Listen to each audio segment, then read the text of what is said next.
a lot of hate against foreigner drivers. Why? Because you want me to use questions? They're just a dumb truck driver.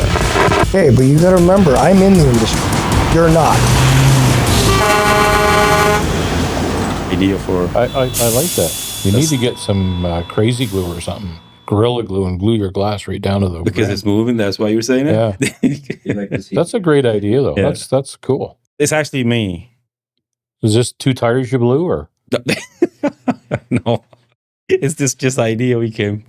No, that's a good idea. You'd almost think it was part of trucking. Yeah. Oh, geez, it is. Yeah, and then we got the CB radio, and we didn't clean it out. I noticed that. Is it a Cobra? It is Cobra, yeah. Oh, see, there you go. 194. 194. Yeah. So you probably installed it. It probably did. It probably did. Welcome to the Truck Stop Show. Today we're joined by Brent. My name is Ali, and Brent has done trucking for many decades. Brent, how are you? I'm doing well, thank you. Thank you for inviting me on the show. Thank you for being here. So, Brent, tell us about yourself and your journey in trucking. Well, I first started, got into my first truck by fluke. I got my driver's license in 72 when I was 15 years old. And for a summer job, I was working for a landscaping company and just cutting grass. And, I like being outdoors. I didn't like anybody hanging over my shoulder. And one day the company driver didn't show up for work. And the owner said, "No, do you want to drive truck?" And I go, "Well, yeah, but I'm not licensed." And he said, "Well, didn't ask if you had a license. We have deliveries to make." So I said, "Okay, yeah, I drive stick shift." And it was just an old GMC gas bucket with no air, no air brakes, no air seats, nothing, just a basic truck. And so I ended up doing that for a week, and I loved it. And was the trailer behind it or no? No, just a 5-ton, just a van. Though we did have a stake truck, so once in a while, if there was sod, I'd deliver the use the stake truck. And where was that? That was in Sarnia. Is that where you were born and raised? I was actually born in London, but I was mainly raised in Sarnia until I was 18 and moved to Toronto. How's Sarnia back then? A lot smaller than it is now. Like it's been long years since I've been back. Well, it's half the city is like chemical plants now. Was it the same thing back then? Well, it was always called Chemical Valley. Yeah, you never wanted to have the air come out of the south because all you could smell out of the plants was rotten eggs. And like I lived right up near the lake at the north end of town, and that's all you could smell. So that kind of was a deterrent. But yeah, Chemical Valley's been there for a long time. My older brother used to work for Shell in the control room, just pushing buttons and stuff, and he enjoyed it. He liked working inside. I liked working outside, and the truck just got me outside. So you started driving this straight truck, Yep. 5-ton, and then was that the start of your trucking career? Yep. With no license though? Yeah. Yeah. But after I drove that for a week, I went and wrote my commercial, because back then there was not as evolved as this nowadays. Did a road test. Didn't have to, but I did a road test, and the guy says, "Oh, you're doing fine. How long you been driving?" And I kind of went, 3 months. And he said, "You're doing well." And that's how I got into that. When I was 18, I moved to Toronto. Started working for a moving company out of Mississauga. As a truck driver? As a driver. So now you have the trailer and the truck? At that point, it was just, when I started there, it was just to drive the van. We had an old Ford that used to be a cement truck. Had that great big, had that big bumper on the front. And I did that for a while. And then they had a 62 Armada Mac with a split 5 and 4. And he said, "Can you drive that?" And I go, "Well, we'll find out." So I kind of did some tours around the block and up on the highway and that. And I said, "Oh yeah, it's working okay." But it was small. Like the cab was, not much bigger than your table by the look of it. Like the distance between me and you would be outside the truck. And they had bungee cords holding the hood down because it kept flapping like a bird. And I did a couple of moves around Toronto with it. And just with a van, it was a 40-foot furniture van.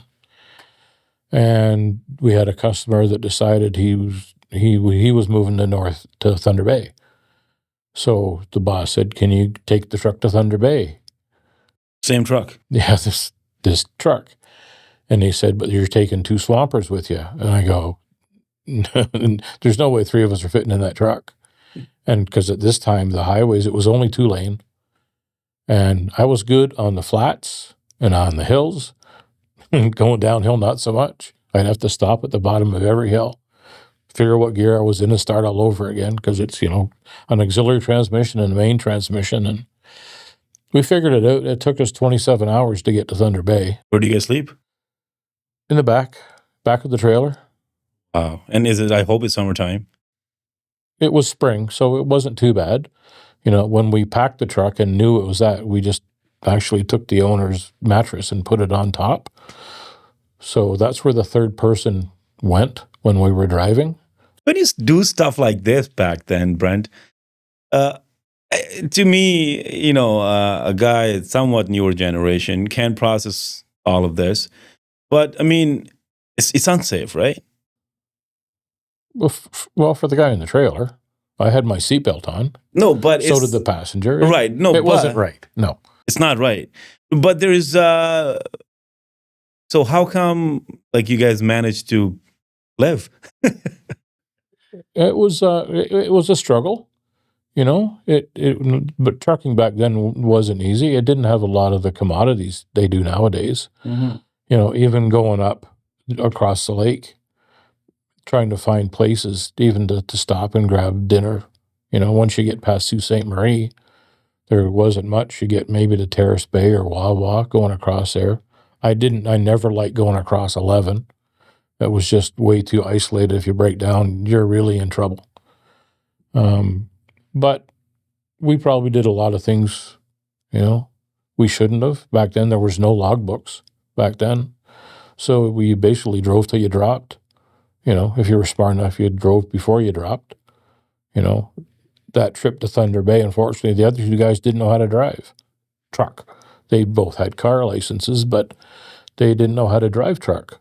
So they would just, every time we'd stop, they'd just switch off.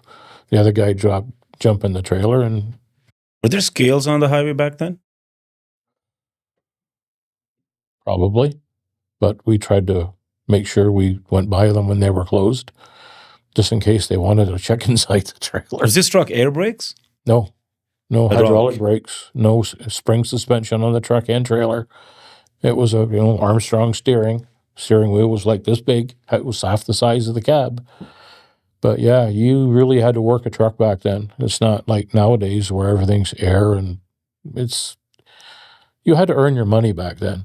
If you got to the end of the day and you were tired, you were really tired. Like my right arm was always bigger than my left arm just by shifting gears.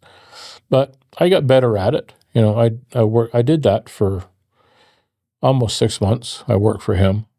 And then the ownership of the company kind of went a little wonky. And then they started not wanting to put any money into trucks, and they wouldn't give guys time off. And I didn't need that. The last trip I did, it was delivering a customer from Mississauga up to Yorkville. And we had to go downtown and up Yonke Street. And unfortunately, when I was going down the ramp off the highway, the maxi blew off the trailer, or off the truck, I mean. And we ended up sliding down the ramp. We had no air brakes, and it had just been raining. So we come down the ramp, and there was 2 cars at the light. And I'm told my partner there, I said, "Put your feet on the dash." He said, "This is going to hurt." And unfortunately, we hit the guy in front of us, and he hit the guy in front of him, and he hit the policeman going through the intersection. So that wasn't that great. The policeman was going to charge me with careless driving. But fortunately, at that time, there was I think it was a Chrysler dealership down about a block away. So I went down there with the police officer, and because there's no cell phones back then. And luckily, there was a mechanic there that knew about air systems and trucks. And he told the police officer that once the maxi blew off, the brakes automatically lock up. If the road had been dry, we would have stopped. We would have come to an abrupt halt. But because the road was slick, we just kept going. That saved you from getting a ticket. Yeah. I felt bad for the gentleman we had just hit. He had just bought a brand new Lincoln. And Does he save himself? Yeah, he was okay. His car, not so much. Because we had that can be replaced. I did it again. That can because be replaced. we had that big bumper on the front. Well, it cleared his bumper and pushed his trunk up to the back window. He was more concerned about his brand new golf clubs than he was. But we were able to get the golf clubs out of his car. Yeah, he had to get a car. Yeah, he was just getting ready to go on vacation. He was going to pick up his wife. Mm-hmm. But we had and that's when the mentality of the company for me really changed. Because of having faulty equipment, right? It was bad equipment. The maintenance wasn't that great. But the way they treated me because of that, and which affected the customer. I was on the phone with the owner, and he didn't know that the policeman I was on speakerphone, and the policeman was right there, and he said, once the cop leaves, just vice grip the airline off and go make your delivery. And the officer heard that and said, well, if this truck moves anywhere that's not on a wrecker, I will charge the driver and you with the tickets. So I said, well, I'm not going anywhere. And he made us sit there for 6 hours waiting for a tow truck. And then we had to take the load back to the yard in Mississauga, unload it onto another truck and deliver it. And we were 16 hours late getting to the customer, who was not happy, mainly because the company didn't call him and tell him the problem. So Brent, when was your, and what was your official tractor trailer job? My first official tractor trailer job was actually back in Ontario. I worked out. I got my Class 1 out in Alberta in 78.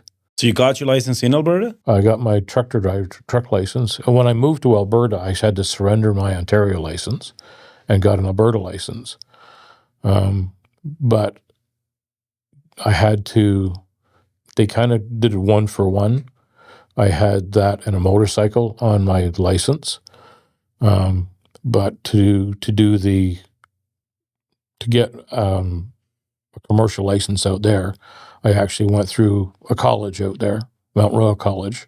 They had a driving school out there, and it was back then it was a lot of money. It was $400. Lots of money. That $400. Well, what year is that? Well, this is 78, 79. I wasn't around, so I don't know. Like when I was only making like $5 an hour. So $400 was a lot of money to squirrel away to this course.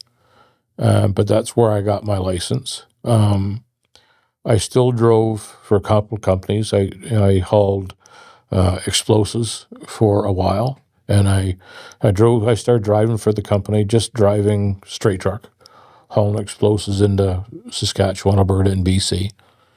And then I transitioned into the shipper receiver and the production manager because we made our own explosives on site, mainly for the mines. You probably know it as ANFO, diesel fuel and nitro fertilizer. And did that for a while. Unfortunately, I had been in a vehicle accident with the boss's pickup. That didn't go over well. And then I started hauling water for oil rigs, did that for a while. I really enjoyed that. Big bucks though, right? Out west? Yeah, it was big bucks. It was like I had my own trailer, fully equipped, and I had a water truck, a water tanker, just on a straight truck cab. And sometimes I'd sit there not for 8 hours and not do anything. And I'm getting paid $25 an hour for nothing. Back then. And that was extremely good money. A lot of people still live with the thought that if you have a commercial license, you move out west, you can make a lot of money really quick. How true is that? You can, depending on what you do. But from what I've heard, if they get into like the oil sands and stuff, it's very demanding when you're there. You get time off, but it can be very demanding on you and a family because you're usually away for quite a while. The house we lived in, we had 4 guys from PEI that worked on the oil sands, not as drivers, just workers. And you were single at the time? No, I was married. And where's your wife? She's home. Here in Ontario? Oh no, she was out there. We had raised our kids out in Alberta. We were out there for 6.5 years. How many kids you had, Brent? We have 2, boy and a girl. They're 47 and 46 now. So my wife was always the boss of the house when I wasn't there. It took me a long time to figure that out, but when I come home, I was not the boss, especially when I started driving long haul. But the oil rig was great. I'd sit there for maybe 8 hours, not do anything, because all I did was I just had to take the tanker down to the river or lake, whatever was closest, fill it up and make sure the slurry tanks were full. How long were your days? It depended. Like I could sit there for all day and do nothing. And then all of a sudden they'd hit they call it a soft spot, and they'd go through stuff really quick. And I could work 10 straight hours after that at time and a half. So I get all my regular pay, plus now I'm getting paid time and a half. So we'll take a break here, Brent. We'll join you guys shortly.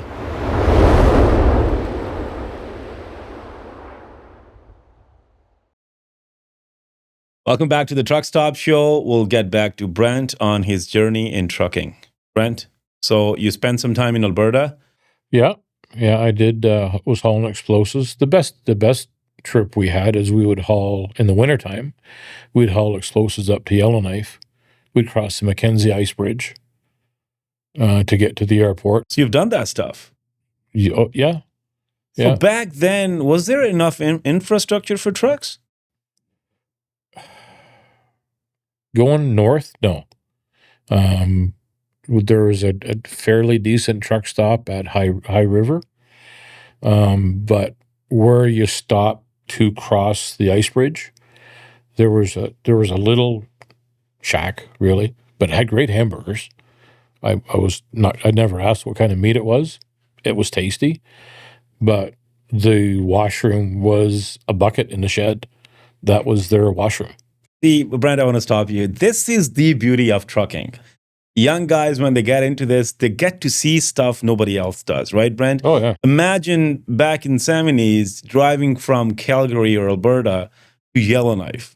I can't even imagine how beautiful would that be. Oh, it was gorgeous. And like I say, you could only do it in the wintertime. And I used to have fun with my coat, I never had a driver with me. It was always a swamper. And the second guy I took up, he was terrified. And he was also into some medical drugs. And I told him the one day, and I said, we had just stopped for lunch. We're getting ready to go. And I said, if you hear ice cracking, I said, get out, we're going through. Well, he literally believed me because we got on the ice and basically just the surface ice cracked, and all of a sudden it's cold. And I look beside me and the passenger door is open and he's gone. So I stop and I get out of the truck and I go behind the truck. I said, get back in the truck. He said, no. He refused to get back in the truck.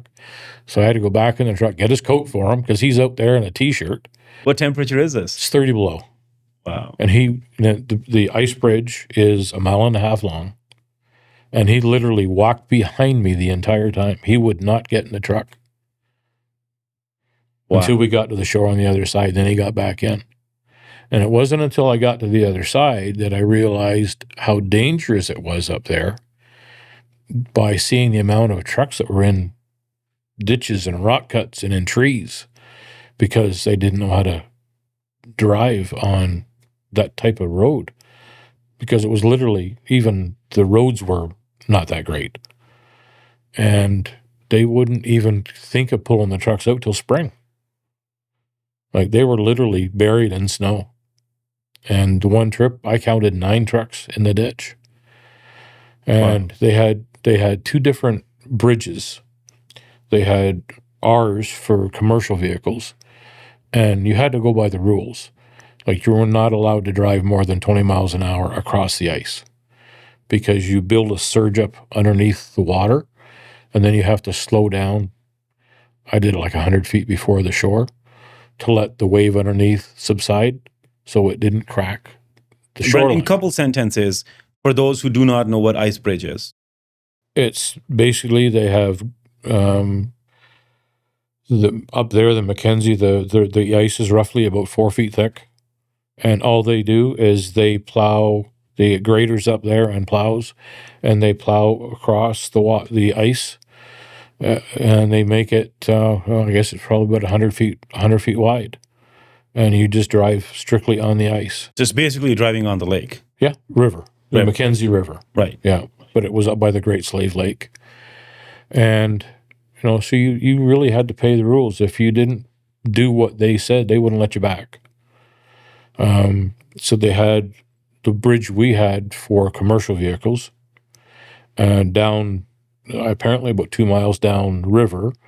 They had a bridge for some construction for gravel haulers, and we had heard on our 3rd trip up that on a Friday night, there was one of the gravel haulers had come off the ice too fast, trying to get the last run of the day in, and got off the ice easily, went to wherever this pit was, but when he hit the bridge coming back, the ice was all fractured, and the truck went straight through. And there's no chance of survival in this situation, right? No, they never found him. They found the truck in the spring 2 kilometers down river from where it went in.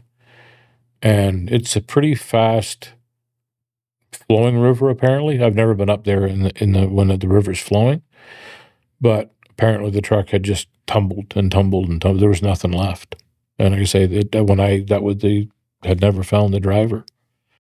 So all the development and all the infrastructure we see around us has, many people have paid some sort of price to projects, right? But sometimes we tend to just ignore, like you're passing through a big bridge and you're just like, you don't even realize how many people have contributed towards that bridge or any infrastructure. It can't, add up to some lives. There's always a life cost for any project they do.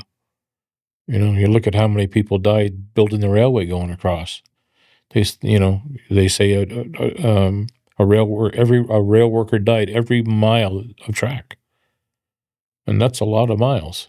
These are the people that made the life it is today, right? Yeah, and we tend to forget them, and without the rail and without trucking, and with the caliber of drivers, you have to have good drivers, and without that, nobody would have anything. But Brent, in like nowadays, especially with the social media, you probably see this on there. A lot of people just simply dislike truck drivers and, sort of have some sort of thing against them because I guess they're slow and big. Well, some of them are. Like when I drove truck, I stayed to the speed limit. I do 100 kilometers, 100, maybe 105.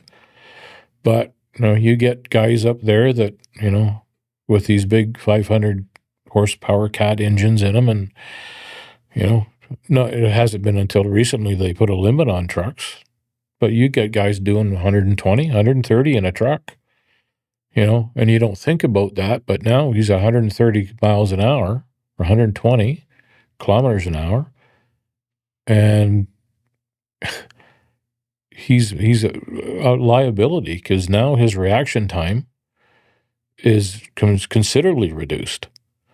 And then you throw the guy on top of it that wants to get ahead of the truck, so he's going even faster.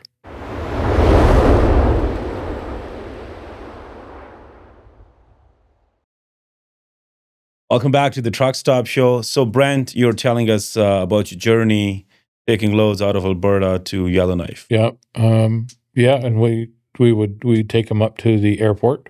They'd go on a charter flight, and the explosive would get flown up to Inuvik, which was kind of cool. I got to go on one trip, and I didn't know what white was until I went up there in the wintertime. And it was amazing. Like, the guys on sleds, not just come up to the airport, they load the stuff on a sled, they take off. It was a different lifestyle. So, Brent, are you satisfied with what you did in your life? Because more so you did trucking, right? I've done a lot of different things in trucking, from shipping, receiving, to dispatching, to, managing. How many total years on the road? In trucking, total years? 49 years from start till I wasn't. So I started in 76,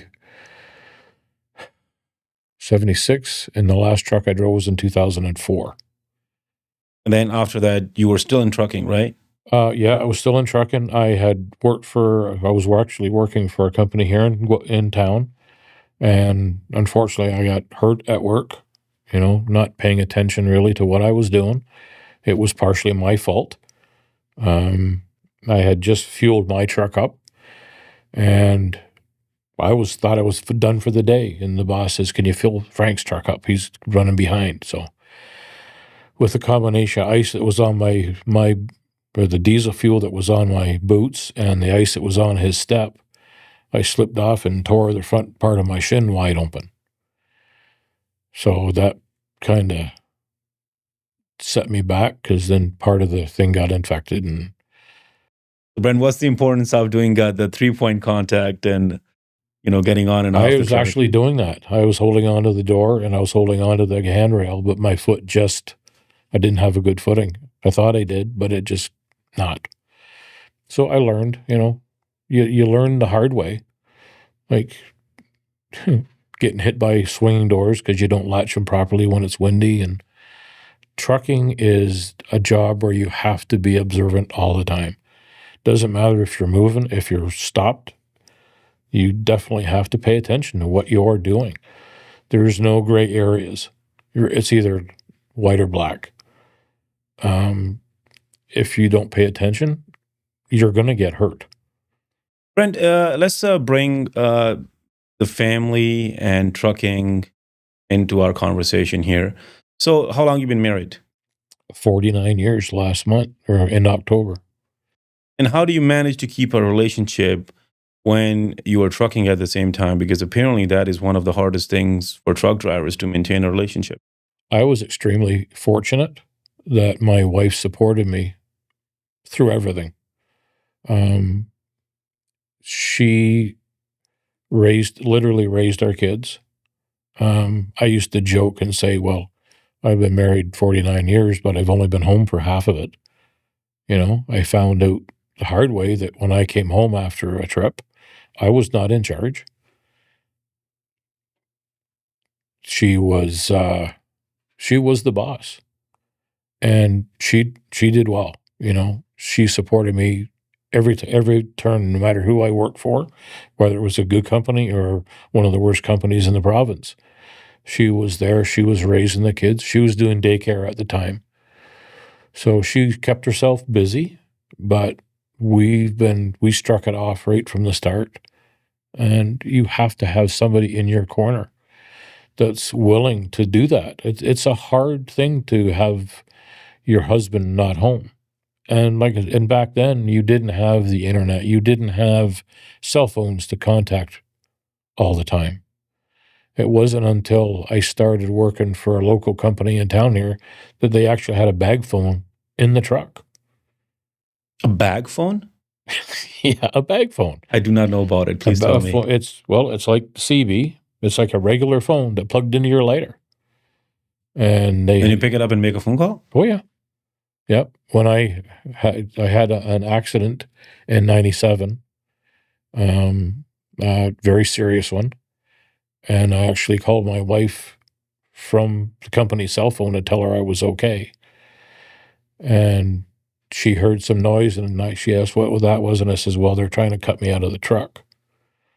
So, yeah, she was... Do you mind talking about this accident? Yeah, no, it's okay. It happened January 1997.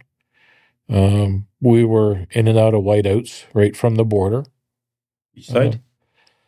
More on the U.S. side. I had one tote on with me. It was an experimental transmission going to the transmission plant for GM in Indianapolis, and I had stopped for the night just at the bottom end of Michigan there, grabbed my 8 hours, fueled the truck up, and the roads were still bad. It was all the tracks were ice. A lot of blowing snow. You know, you can see the bluffs. The snow's coming off the bluffs, and we were only doing 40 miles an hour at tops. But I didn't have anybody near me for probably 500 yards. I had nobody, and I come up to exit 59, a little place called gas station. And there's a truck stop there. And I figured, maybe I should just pull in here and wait for the weather to clear. And unfortunately, I didn't listen to my gut instinct and went past the truck stop. And you could see the snow coming off this bluff. And it was probably 20 feet high. And it was completely white.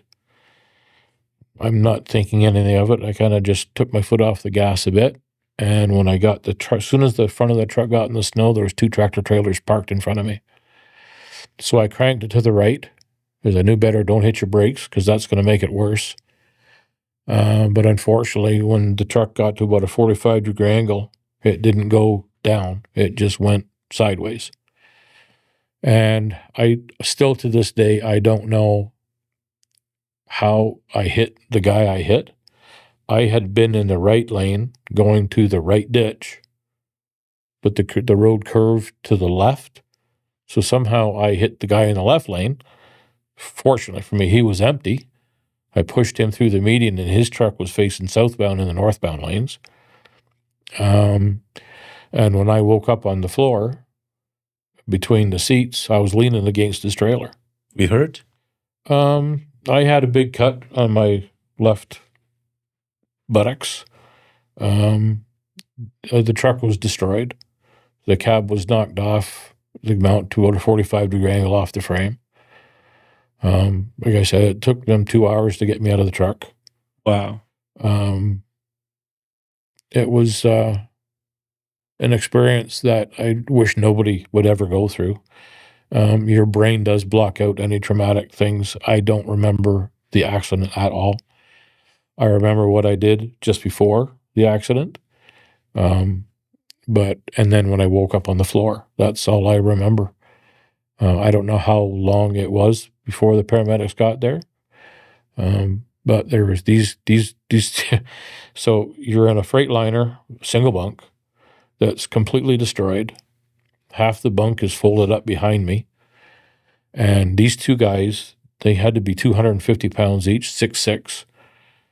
And I'm in the truck, and my legs are the same size all the way down. They thought I had broken both my legs because the dash come through and was kind of laying on my legs. And they were trying to get these inflatable pants on me. And I go, this isn't going to work, guys. There's just not enough room here. But they managed to get the pants on. They got me on the backboard and got sent to the hospital. And I was there. All they did was took some x-rays of my legs and stuff, found out there was nothing broken. I had mentioned to the doctor that I had been knocked out, and there was nothing done. I had quite a headache, and I was quite sore. I was more mad because I had a brand new pair of jeans, and the paramedics cut my pants right up to the waistline for both legs. So that was annoying. So when doctor says, okay, well, there's nothing else we can do, and they gave me a prescription for pain meds. And he said, okay, you can go. I'm going, where am I going to go? Like, my truck's destroyed. I'm 8 hours from home. And he says, well, we have a gentleman downstairs. I go, what do you mean? He said, there's a gentleman downstairs. He's going to pick you up, and he's going to do whatever you need to do. This gentleman, he actually was a dentist in Marion, Indiana, which was about 20 miles away from the hospital. And any major incidents, he closes his practice and he picks people up, Wow. which was totally amazing for me. They had arranged this ride. They had arranged the hotel room for me. Wow. So he basically ran some sort of organization where if there's an accident, he'll come recover these people. And This was all on his own. really, Yeah. He'd been doing it for years. He it's had like a volunteer thing he does just to. Yeah, he had an SUV, a red one, and he had like 5 different radios in the center console, police scanners and whatever. And he came to the hospital and come to pick me up, but it was cold outside. You recall the name of this person? No, not. Whoever you are, you're an amazing person. He's a dentist. Yeah, he's a dentist, and he's probably retired because he was older than I was then. So he's way retired. Wow, he's done great. But the funny part was, so the doctor releases me, and I'm flapping in the wind here. And so I saw the janitor go by, and I asked him, I said, "Do you have any duct tape?"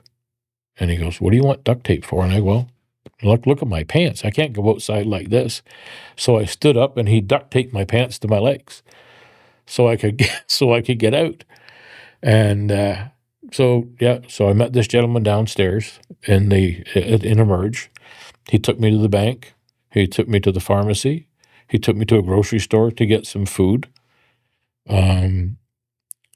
Took me to the hotel. His wife actually met us at the hotel, brought me a couple of books. Wow.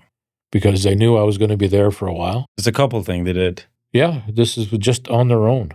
Wow. And they'd been doing it for years. I'm amazed. And like the treatment I got after the accident was just amazing. And I got to the hotel. Unfortunately, the trailer I had, the glad hands were busted off the front. So they had to tow it to a rider shop to get that fixed. They had another driver 30 minutes from me who was coming to pick up the trailer to deliver it, this rush load that is now not a rush load anymore. So he picked the trailer up. He kind of did the back roads because they closed 69 down. It was the first time they'd ever closed that highway down. And he delivered the load, but he couldn't get back to pick me up. How did you get home? Well, we had to wait overnight. And by the time he finally did get to me, he was out of hours. So we had to spend another night in the hotel. So it was well organized. The hotel manager didn't have any quorums. I didn't have to pay a dime, just for the food. But the first night there, I was just relaxing as much as I could. And I hear this big commotion and sirens and yelling and screaming. So I opened my door, and the police raided the room at the other end of the hotel. There was 2 guys selling drugs out of the other end. And I'm going, what happened? I'm sure glad that they got the right end of the hotel on what this state one. is this? This is in Indianapolis. Indianapolis. Gas City, Indianapolis. Or So, Indiana. Sorry. So Brent, tell us, are your kids in trucking too or no? No. And why are they not? They'd never had an interest. My daughter went to school for accounting. She actually has just spent 18 years at the company over in Breslau. She's worked there. My son was a different creature. He thought he could quit school and didn't need to learn anything. So when I worked for one of the companies out of St. Jacobs, I actually took him with me to explain to him and show him exactly what was required. So I would give him the map, and I said, okay, figure how long we're going to get there. Well, how do I do that? Well, you figure time and how many hours and how many miles it's going to take and our speed and stuff. So he slowly picked up on that. Okay, I need math. I can't just quit school. I need math.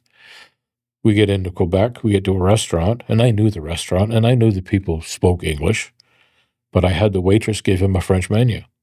I said, okay, you can order lunch. Well, I can't read that. Why? Well, I don't know how. Maybe you should take French in school. You learn how to do that. So every time we stopped, I was teaching him another learning lesson. So he learned history, he learned geography, he learned the languages, he learned what he had to keep in school. It's just, trucking's just not getting into a vehicle and driving down the road. So is he trucking now or no? No, he still didn't have any interest in it. But my main goal was to keep him in school. So he did stay in school. He was an inside worker. He liked working on docks and driving forklifts, and he worked for a beef company here in town for quite a few years. But he just never had any interest in driving. So if your kids, like for example, so you tried to get your son into trucking, but it just didn't work for him? No, I'd let him make his own choice. Right. Like, he knew with that trip out what was involved, and that kept him in school, but he had other interests. The reason I ask is trucking good trade for a younger generation now? Well, it can be, but you have to get in with the right company. The company matters. I get this answer a lot, the company. You have to do compared to when I was driving, there was no research you could really do on a company. You hand them your resume, you walk in the door, and they give you a set of keys, and you go. Nowadays, with the internet and everything else, you have to do your research. You have to find out what the company's rating is, what the comments are.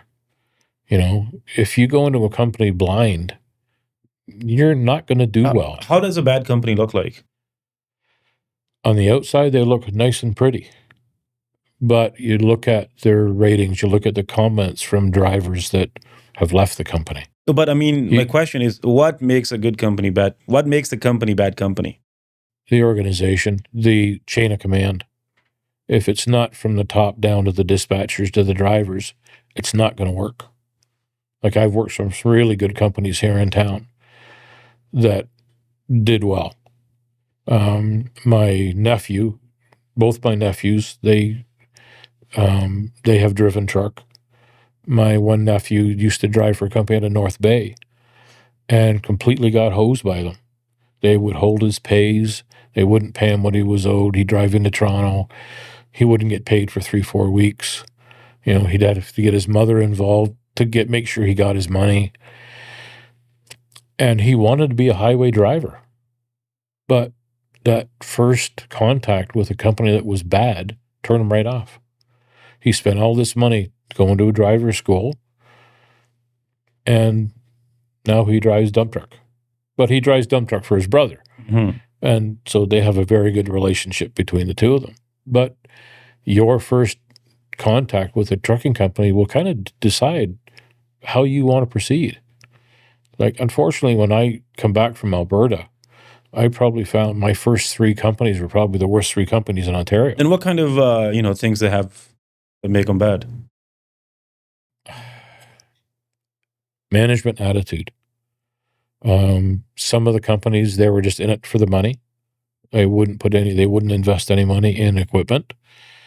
So that, a lot of the drivers would have to try and figure things out for themselves. Now, saying that, a lot of drivers back then carried supplies. Like, I always carried light bulbs and anything that might break, belts and stuff, so I could do the repair myself if I had to. If it wasn't major, like, I was not a diesel mechanic, I couldn't get that serious in it, but I knew how to change a fan belt. I knew how to, do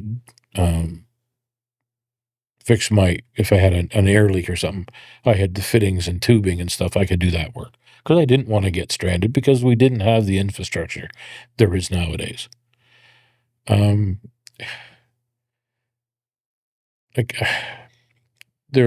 one company I worked for, we finally quit because we figured out over a 6-month period. Now, this would be probably 85, 84, 85. And in 6 months, I only cleared $3,000 in 6 months because you didn't pay deadhead miles. I'd go all over. The one trip I took a load down to West Haven, Connecticut, delivered that. Your backhaul's in New York. Okay, well, I'm on my own time going in New York. I get to New York and the load's gone because he's not following it. You're not getting paid for this. I'm not getting paid for this, and he's not letting the companies know that I'm delayed. So I go to 2 places in New York, one in New Jersey, and the load's already gone the day before. So I'm wasting all my time. Finally get a load out of Philadelphia, and I go there with the wrong trailer. It's supposed to be a drop deck. I'm pulling a flatbed. But I convinced them because the load was panes of glass for high rises. So they were 8 feet wide, 20 feet long on a 48-foot trailer. So I asked them, could you not open the base of the A-frame to lower it down? They were really hesitant because that puts extra pressure on the glass, laying more flat compared to being more vertical. But I convinced them, and they said, well, there's a bunch of holes in the floor of your trailer. I couldn't argue with them. There was holes. But what they did is they got these great big rolls of cardboard, and they just went the whole length of the trailer and put cardboard down so nothing would come up from the side. It was a rack and tarp trailer, so you had 4-foot sides and then the bows for the tarp. So we were able to get everything in. So that was fine. But the lack of communication between the management and the drivers, once you leave that office, you're on your own.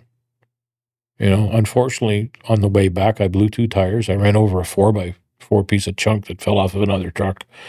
Blew 2 tires on the trailer. Ended up dropping the trailer. Oh, yeah. I also took out a New York State Trooper's car in the process. Didn't even know she was behind me. It was 2 o'clock in the morning. So I pull over to the shoulder, and I look back, and there's a state trooper on the shoulder behind me. She's got no windshield. Her car's smoking. She's got no lights.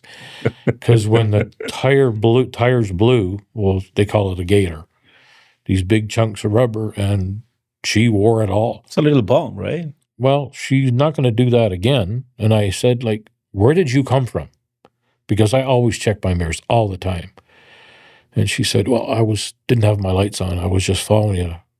Oh, she was trying to do the spy work. She was spying on me to make sure I was following the speed limit and wasn't wavering and stuff. And I said, well, look what happens. And she said, well, can you give me a ride to a phone? Again, there's no cell phone. So I drop my trailer. I take her to the first exit. So I had to pay the toll to get off the highway. And I dropped her off there. And I went to, there was a truck stop just outside of Rochester on I-90. So I phoned the boss, 4 o'clock in the morning, and I said, this is what's happened. I need tires. Can you wire me $400? And he said, no. And I go, what? He said, you figure it out. You're on your own. I said, this isn't my truck. This isn't my truck. This is your equipment.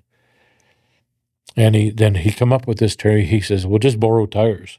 Borrow tires? Okay. So back in the 80s, Canadian drivers were very popular in the States. Well, that's new to me. No, we weren't popular. And so I'm in January now. I'm on the side of the road, and he wants me to flag down drivers to borrow their tires to put on my truck to drive to Canada. Wow. 2 of them. And that's the company you work for? And that was the company I was working for. Now, I never do anybody that carried 2 tires. A lot of them had 1 tire under the trailer, but they were trailer tires. They weren't hard truck to believe. drivers. So he said no.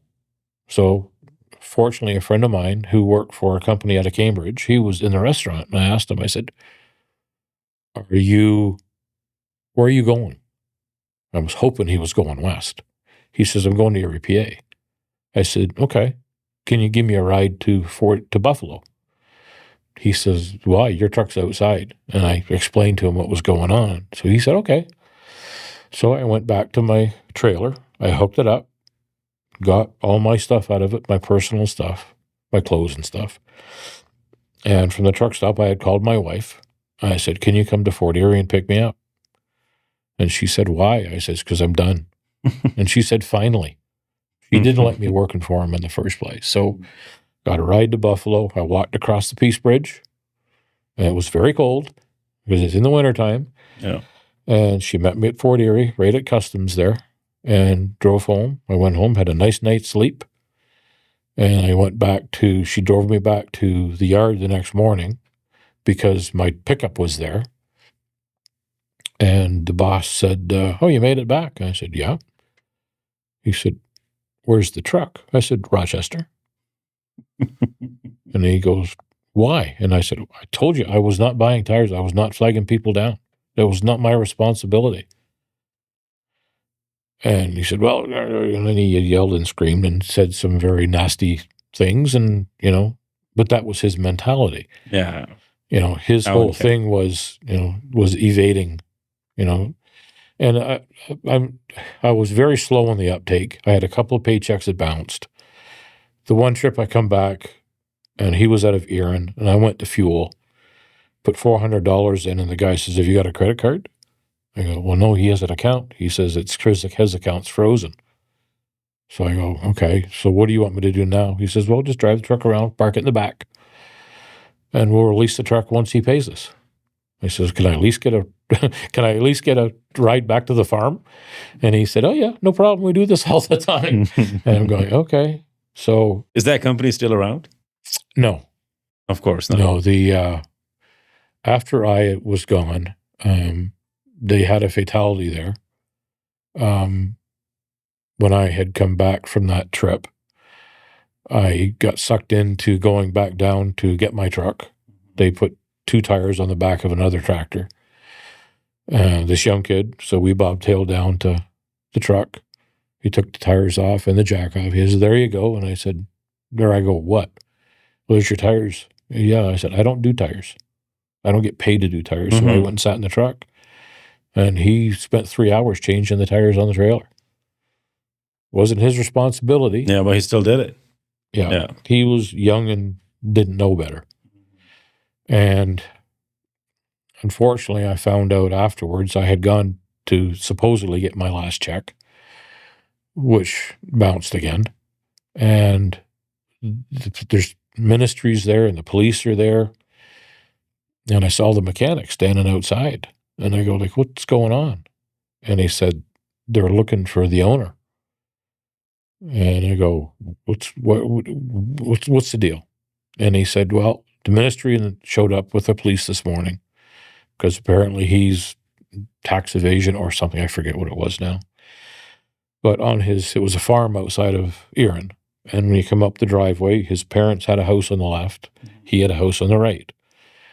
And apparently he got wind that the ministry was coming. His wife actually had a kiosk on the farm, and she sold fishing licenses and that kind of thing, permits. Well, somehow they got wind that they were coming for him. So during the night, he loaded both houses up in his truck and went across the border in the middle of the night before they got there. He had a 74 Kenworth and a trailer, and he was siphoning money out of his company, and he had bought a house down in South Daytona Beach. Anyway, so Brent, tell us about your safety carrier, because you've done some safety and compliance for some companies as well, right? I did for the last company I worked for. I did safety compliance for 15 years. Is that the easy part of trucking or hard part of trucking? That's the unpopular part of trucking. Well, that's true. Because you have to police the drivers. Well, yeah. And I had the company I worked for originally in town here. We shared the duties with another gentleman, and he did the permitting side and a lot of the stuff I didn't like doing. And I did hours of service. I did logbooks. And we had a really good system going. And we did training, and it was hands-on training. Between the two of us, it was like a week. Mm-hmm. We wouldn't let this driver out of our sight. Nice. And, the drivers at that time would actually learn. Because that's pre-e-logs, right? Yeah. Yeah, pre-e-logs I think e-logs came in around 2015. Yeah, about 2015 they came in. There, yeah. Yeah, so we had got bought out in 2012. So the new company brought e-logs in. And to me, it was good and bad. When I started with the original company, I actually went there from a training course. I was trained to be a dispatcher. So this company was actually my six-week placement. He couldn't even promise me a job, but I had to do a 6-week placement as per EI.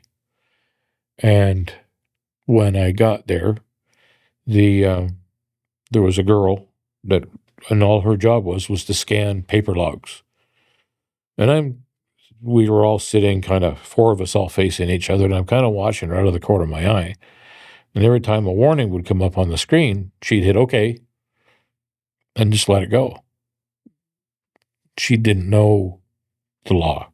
Yeah. That's all she did was just scan. Because there were a lot of mistakes on paper logs, right? Yeah.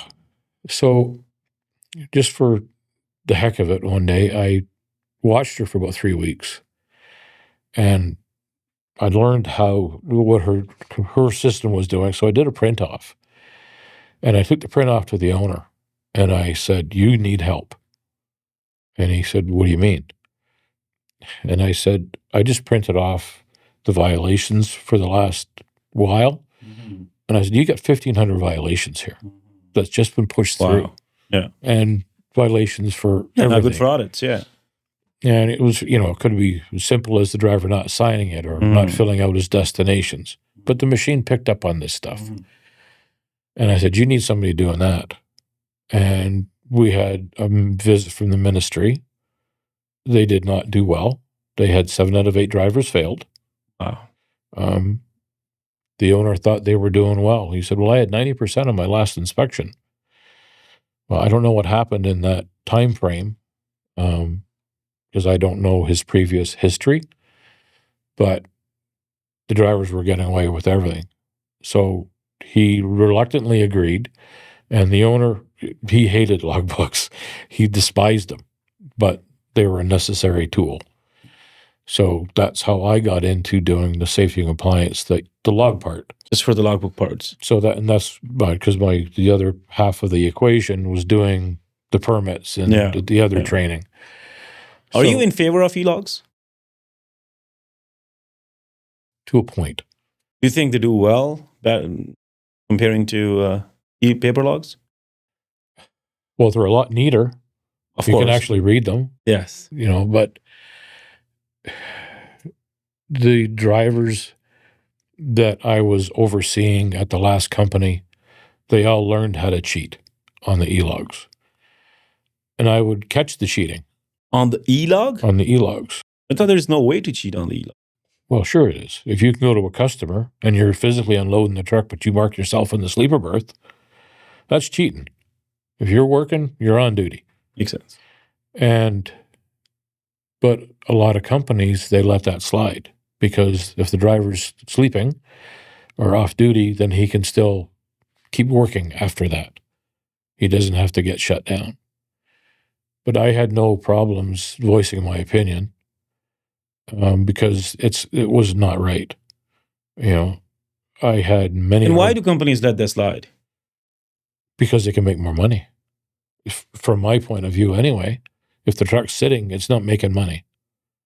If the drivers, because sometimes, depending on what the product was, and it was all chemicals, in the wintertime, a 2-hour summer unload could be a 6-hour unload in the winter.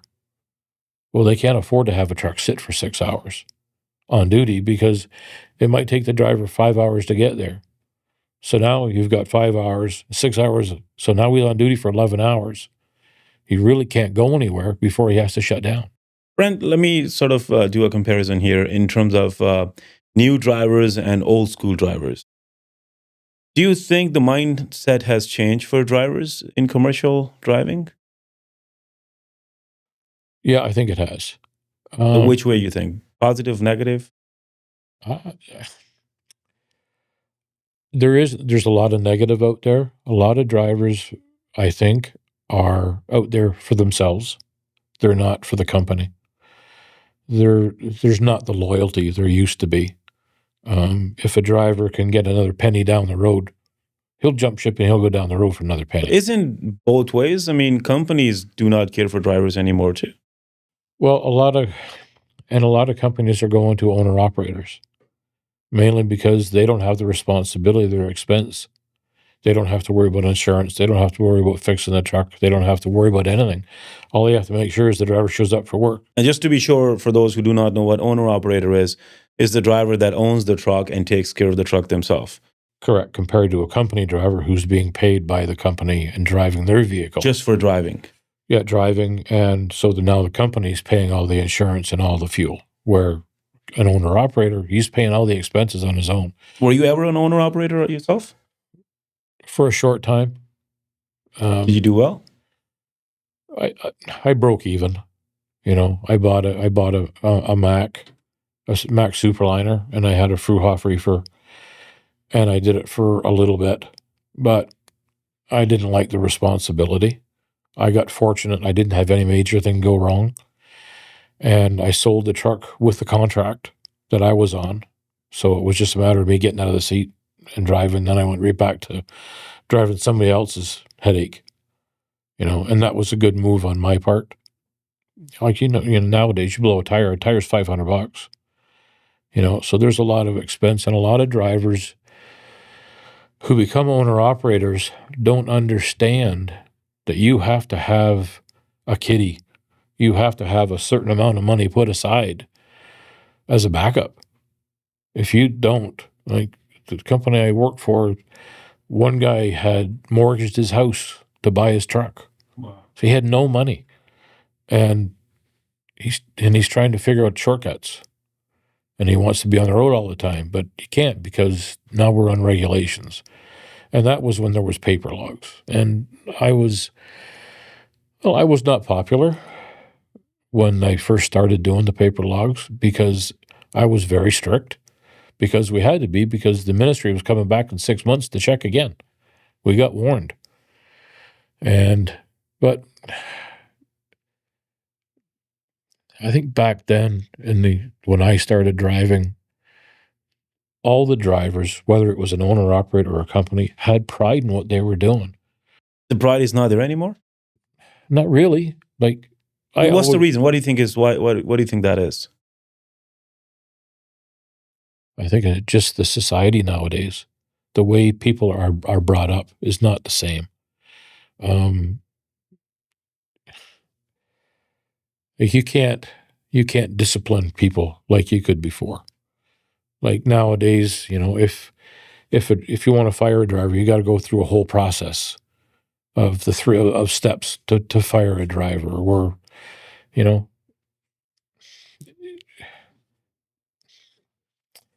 trying not to get. I want you to. I don't want to get angry. No, I want you to get angry. No, you don't. No, but I want you to get angry in a way. Like, you got to explain. What you're going to say is probably going to help a lot of people understand this. Like when I started driving, like if you broke down on the highway, you would have a couple of drivers, whether you knew them or not, they would pull over and they would help you get back on the road. Nowadays, I've seen, even with the company I was working for, they'd have a truck broken down and they'd have their own drivers pass them just so they could get to a dock first. So it didn't interrupt their day.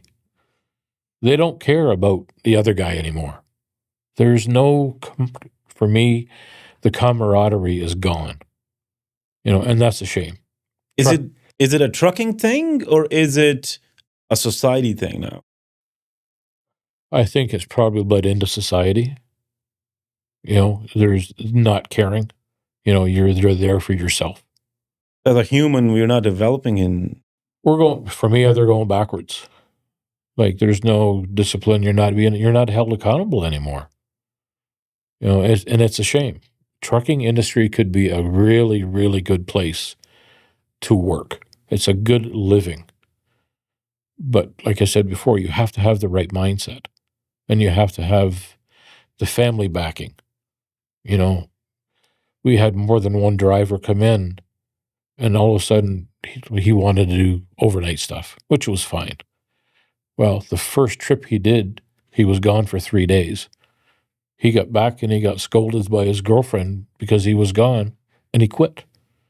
He spent all that money going to school, $7,000 or whatever it cost, and he only drove truck for a month and a half for us. And he was gone. He quit because of the home situation.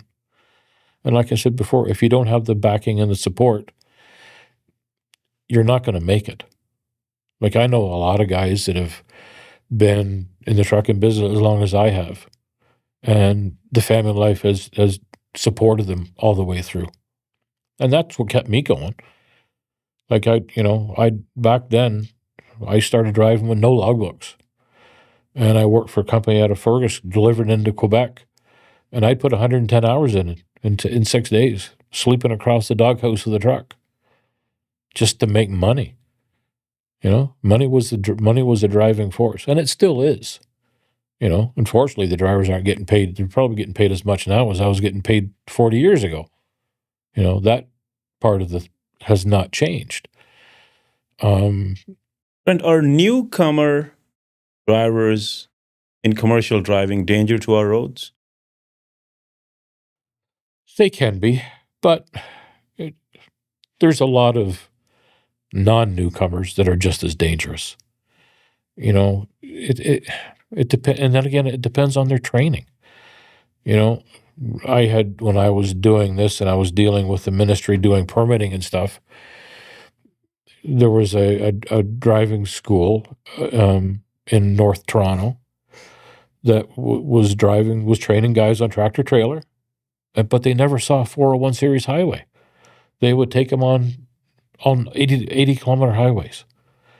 So the first time a guy gets into a company truck, he doesn't know how to drive at 105 kilometers an hour. He's terrified. A lot of companies nowadays tell their drivers, you stay in that middle lane, you don't move. So how much contribution does the institute where you get your training for the truck driving school has in a safe driver? A driving school has all the responsibility. All the responsibility? In my opinion, now, they cannot, I don't believe they can say they can get a student in and they know right away the guy's not going to make it. They can't come out and say, we're not going to train you anymore. He's just going to go to human rights and get a lawyer and sue. But the training companies, they have to find a way of being more alert for what they do. And they have to be accountable. So now, hang on a second. So now, who has more responsibility? The trucking company or the trucking school in producing a safe truck driver? The school starts the ball rolling. And nowadays, they have to. In the old days, you didn't have to go to school. If you got there and I said, okay, I've driven for 10 years, the guy said, okay, here's the keys, knock yourself out. Well, not knock yourself out, but you know what I mean. But nowadays, you have to go through the whole process. And it's probably just as expensive nowadays as it was before in a driving school. But they start the ball rolling. If the driver leaves there and doesn't understand completely what his responsibilities are on the road, he's in trouble right off the bat. Anybody can steer a truck, and I use that term probably more than I should, because my thought before was you had drivers and now you have steerers. You have a lot of guys out there that don't know really the mechanics of the truck. And they're all automatics. I was not a fan of automatics, ever. Still on the fence. I've never driven one myself.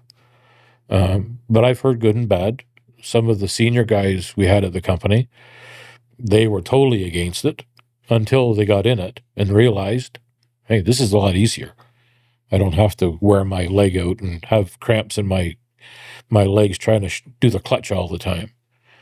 I went, it was in Ontario, and I had to get my license renewed, and I had to do a road test.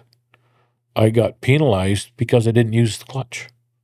The instructor, who had been an instructor for 2 years, after me driving for 26 years, told me I can only drive double clutching. So you hit the clutch pedal twice. I said, I've learned over my years of experience that you listen to the engine. The engine RPMs tell you when to shift. So I did the whole thing with that. And I finally convinced them that, yeah, you can do it without having to hit the clutch. So the MTO was kind of archaic in that sense. I get the theory behind what they want to do to teach the guys properly. It wasn't necessary. You don't penalize somebody because, they know what they're doing, really. But that was kind of the mindset. So you've got, the ministry has to understand what's going on. And like I say, the driving school gets the ball rolling. And it's disappointing to see how the trucking industry is devolving. It's a big word to use. Well, I'm allowed one big word a day, and that was it. So a big word means, like a lot of people have the opinion trucking in the industry is getting better, but then there's people with this opinion too, right? But I want you to expand on why do you say trucking industry is going down the hill? I think it's the whole attitude nowadays. The drivers, like I mentioned before, the drivers are there because they just want to make money. The ownership, the responsibility that the companies take away from themselves because they're eliminating company drivers and they're bringing in owner operators. And who's to be blamed for? I don't really know if there is a blame. Is it the government? Is it the trucking industry itself? Or is it just like a social attitude now? I think it's more just complete attitude. There's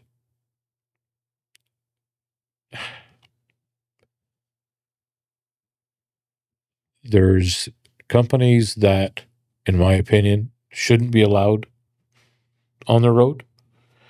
Doing the logs that I did and dealing with the ministry, I had a lot of contacts in the ministry, and some of the stories that they would tell me about the condition of trucks that are running up and down the road, and you see it when you read the news and they do these brake checks and these blitzes and how many trucks they pull off the road. Crazy numbers. It's ridiculous. Like, for instance, like right now, like I'm semi-retired. I just drive a parts van for an automotive dealership. I was coming out of Toronto on Monday, and I'm following a dump truck with a load on, and his tailgate is flapping in the wind. He doesn't have his cover on. He has to pull his cover on to cover the load so it doesn't blow off. And I got in the other lane because you see a lot of crazy stuff. I'm watching stuff fall out of the back of this trailer. Yeah. Brent, I want to thank you for coming on the show. You're welcome. And we'll see you guys next Sunday.